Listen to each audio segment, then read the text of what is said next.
Për çlirimi patjetër, nuk mund të ketë asnjë popull që nuk kthen kokën nga e kaluara dhe nuk respekton ata që bën sakrificën më sublime dhe dhanë jetën e tyre për lirinë e vendit, që të ketë të ardhme se ku do shkojë përpara. Kështu që sot jemi këtu për të nderuar, për të përullur për veprën e tyre sublime, që dhanë jetën për atë dheun dhe është një nder dhe respekt që ne e bëjmë çdo vit si ritual, e bën gjithë populli i Vlorës, i cili është edhe bazë, ka qenë dhe bazë e luftës nacionale shqiptare dhe ka dhënë kontributin më të madh për çlirimin e vendit.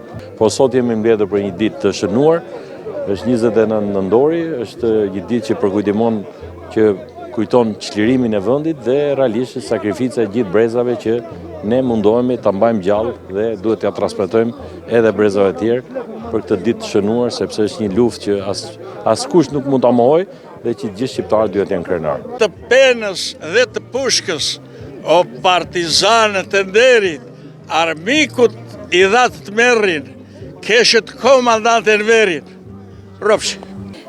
Ditët e festave në fakt janë ditë të reflektimi për gjithë ne për të punuar më shumë për Vlorën dhe për Shqipërinë tonë të dashur. Ata për të cilët ne festojmë dhe pushojmë sot janë ata të cilët kanë punuar shumë dhe kanë pushuar pak. Kanë dhënë shumë nga vetja e tyre për Shqipërinë, më shumë se ç'kanë marrë, duke besuar në një Shqipëri europiane. Si ata të cilët punuan për pavarësinë, ashtu dhe ata të cilët luftuan për lirimin kundër pushtuesve.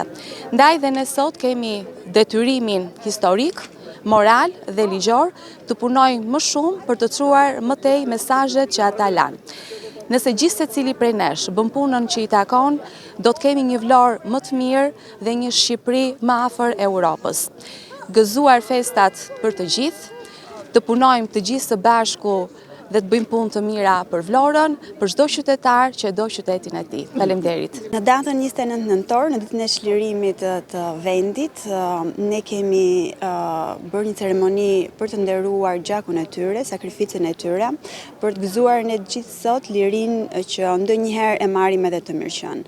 Në fakt, ajo që më së shumti vlen sot është që Shqipëria përveç se e lirë, është edhe në një rrugë të ndërruar prej shumë kohësh, ato të Bashkimit Evropian, për të vlerësuar edhe për të ngritur në piedestal vlera, të cilat përmirësojnë jo vetëm jetën e qytetarëve në përditshmëri, por lartësojnë edhe dinjitetin edhe krenarinë tonë kombëtare.